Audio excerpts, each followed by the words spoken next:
इस वीडियो को पूरा देखना, अगर स्किप करोगे तो कुछ भी समझ में नहीं आएगा। मैं पहले ही बता रहा हूँ। एलियन जिसका नाम सुनते ही हमारे दिमाग में कुछ ऐसी तस्वीर आती है जिसमें एक अजीब सा जीव जिसकी छोटा कद, बड़ी बड़ी आंखें और अजीब सा सिर हो, ऐसा हम मानते हैं क्योंकि स्कूलों में हमने यही पढ़ा है और यूट्यूब पर काफी सारे वीडियोस में देखा है। ऐसा इसलिए क्योंकि जब भी एलियंस के यान धरती पर क्रैश हुए हैं, उससे जो एलियंस की डेड बॉडी मिलती है वो ऐसी ही होती है। अब कुछ लोग कहेंगे, अबे यार क्या बक रहा है, पहले ये तो बता कि एलियंस होते भी हैं या नहीं। दोस्त, हमारा यूनिवर्स कितना बड़ा है इसकी हम कल्पना भी नहीं कर सकते और इस अनंत ब्रह्मांड में एक ही सौर मंडल नहीं हो सकता। हमारी गैलेक्सी मिल्की वे में ही धरती जैसी अरबों ग्रह हैं, उनमें से कुछ पर तो जीवन होगा ही। वहाँ पर भी मनुष्य और पशु पक्षी जैसे जीव रहते ही होंगे।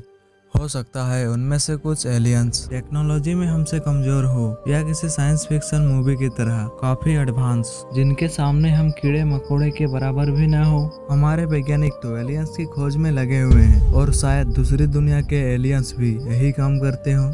साल 2009 में अमेरिकन स्पेस एजेंसी नासा ने केपलर 10 के नाम से एक मिशन लॉन्च किया जिसका काम था मिल्की वे गैलेक्सी में मौजूद ऐसे प्लैनेट्स को खोजना जिनमें लाइफ होने के चांसेस हो। इसके एक रिसर्च से ये पता चला कि मिल्की वे गैलेक्सी में ही 160 अरब ऐसे प्लैनेट्स मौजूद हैं जिनमें एलियंस हो सकते हैं। अब आप एलियंस और उनके अस्तित्व के बारे में तो समझ ही गए होंगे।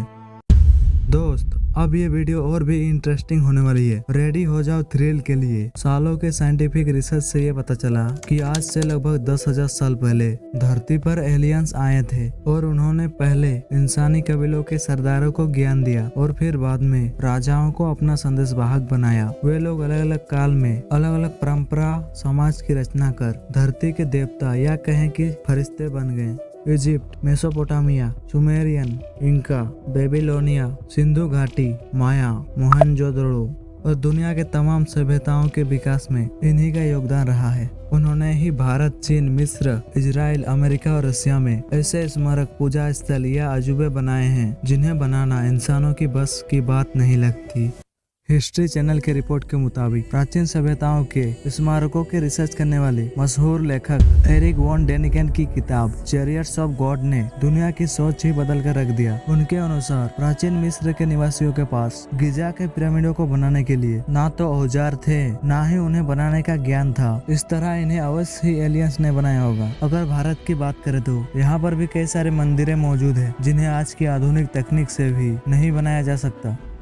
यह सही है कि आज की मॉडर्न साइंस इन्हें एलियंस मानती है, पर अलग अलग धार्मिक ग्रंथों में इन्हें अलग अलग नाम से जाना गया है। जैसे बाइबल में इन्हें नेफिलिम कहा गया है जो धरती के नहीं थे, यह देवदूतों के बच्चे थे। ईश्वर ने इन्हें स्वर्ग में रहने के लिए बनाया था, ना कि धरती पर रहने के लिए। लेकिन ये लोग धरती पर आ गए। धरती पर ये लोग स्त्रियों की ओर आकर्षित होने लगे, फिर वे अपने मनपसंद स्त्री के साथ रहने लगे, फिर उनके बच्चे हुए और धीरे धीरे उन्होंने धरती पर अपना साम्राज्य फैलाना शुरू किया। सामान्य मानव उन्हें या तो देवदूत कहता या राक्षस। इस धरती पर एक नए तरह का युग शुरू हुआ और नए तरह का संघर्ष भी बढ़ने लगा और सभी तरफ एलियंस का ही साम्राज्य हो गया। विश्व भर में मौजूद प्राचीन सभ्यताओं के अनुसार वे कई प्रकार के थे, जैसे आधे मानव आधे जानवर। इंसानी रूप में वे लंबे पतले थे, उनका सिर पीछे से लंबा था, वे 8 से 10 फीट के थे। अर्ध मानव रूप में वे सर्प, गरुड़ और बानर जैसे थे।